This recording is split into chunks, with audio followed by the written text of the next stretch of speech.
Hey everybody, welcome to Average Guy Opinions. I'm your average guy, John Corelli, and I gotta let my cat out. Bye. Oh, nice close up for y'all, you lucky so and so's. This is starting off well. I sound like shit. I hope I'm not catching a cold. By the way, my father, for those of you who know me, I've talked about him a lot on this channel. Maybe I should just make this a daddy issues channel, but my dad texted me yesterday and today saying, I have something called the 100-hour cough. Have you heard of this? And I have not. So yeah, I'm not addressing that right now. And it just darkened up because I was getting distracted by my computer screen.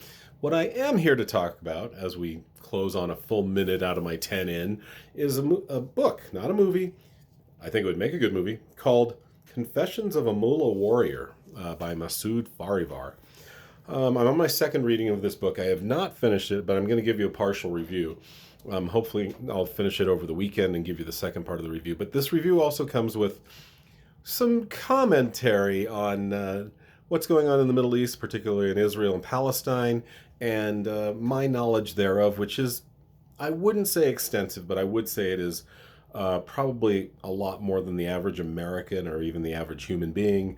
I do have a degree in history and with a minor in political science. I earned it 30 years ago, but I did focus. I didn't do a particular focus, but I did learn a lot about the Middle East and our policies towards all of those countries in there during that time. So back to the book. Masood Farivar is he's about my age. I think he's maybe 2 or 3 years younger than me. I think he was born in '69, if I remember right.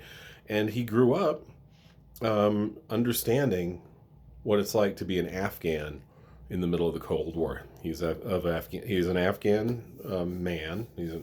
He grew up as a religious person.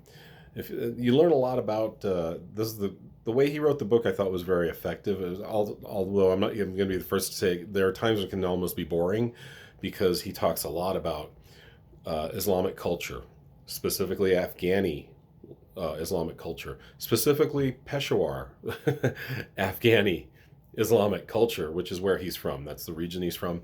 But he talked a lot about how you're almost, if your father and your father's father and your father's father's father were all madrasas, or what's the other word I'm looking for? Can't remember all the names. But if they are holy men, holy Islamic men, you're basically going to do that.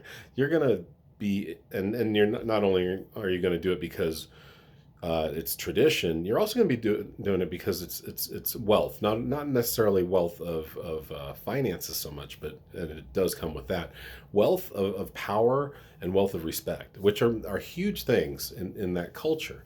And so, you read through the first, I'd say, third of the book. It's about 320 pages. The first 100 pages are a lot about his growing up. Like I said, he was born in '69, so he grew up in the '70s. In 1978, I believe, the Russians or the Soviets. And to me, Russians and Soviets are synonymous, depending on the context, and so I may call Soviets Russians in this context. But the Soviets came in, and were trying to expand their landmass, which why? And why go for a country that only about 15% of the landmass is actually arable? There's not a lot of oil there. It's just a rocky country with a lot of opium. But why do this? And the world asked, why do this too? And eventually the Soviets came to ask, why do this? Because the Afghan people are very patriotic people, like most people, really. They're nationalistic, patriotic people, and they came together and separately to fight, kick out the Soviets. And he eventually became part of the war effort, I think in 1987 or '88. He was 18 or 19 at this point. And so the second third of the book is him talking about his war experiences, which are quite interesting. And there's almost a tongue-in-cheek feel to it. He talks about how, the true, as the saying goes, war is extreme boredom punctuated by sheer terror, right? I think that's how the saying goes, but that is what it is. Like, you wait, and you plan, and you set up, and then all of a sudden you're in a firefight. You're lobbing mortars at each other. It's crazy. So it was interesting. So the first third of the book, like I said, is him talking about growing up as a religious child, praying 5 times a day, studying the Quran, memorizing the entire Quran, learning different languages to be more effective at that. Because the Arabic version of the Quran is considered the more pure version of the Quran versus like other languages like Pashtun or Farsi, which is the native language of most of Afghanistan. Those the most people learn Arabic because that's considered like the classic or almost Old Testament version, if to compare it to the Bible. And so he talks about that, talks about all his learning and going to school and friendships and all that in the third of the book, the first 100 pages, which like it's almost boring at points because it's a lot into culture, which I enjoy, but a lot of people might not enjoy.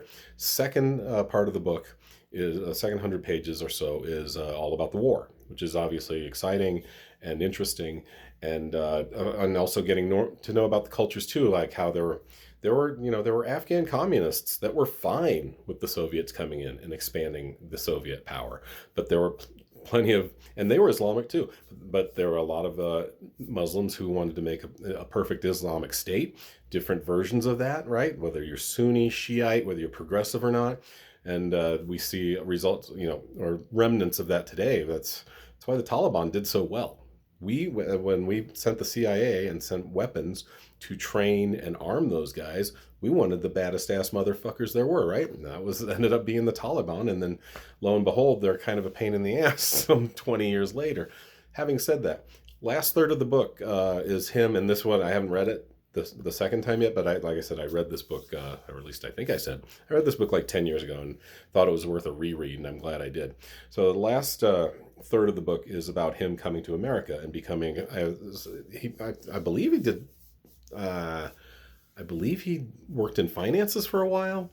And I believe he also had a podcast and became an academic. But that's stuff I'm going to have to hit in the second part of this, because I've talked way more about the book than I thought I would.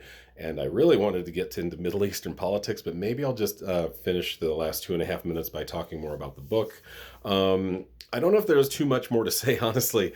Like I said, the 3/3 of the book, or each third of the book has its own vignette, essentially. I highly recommend it. The guy is...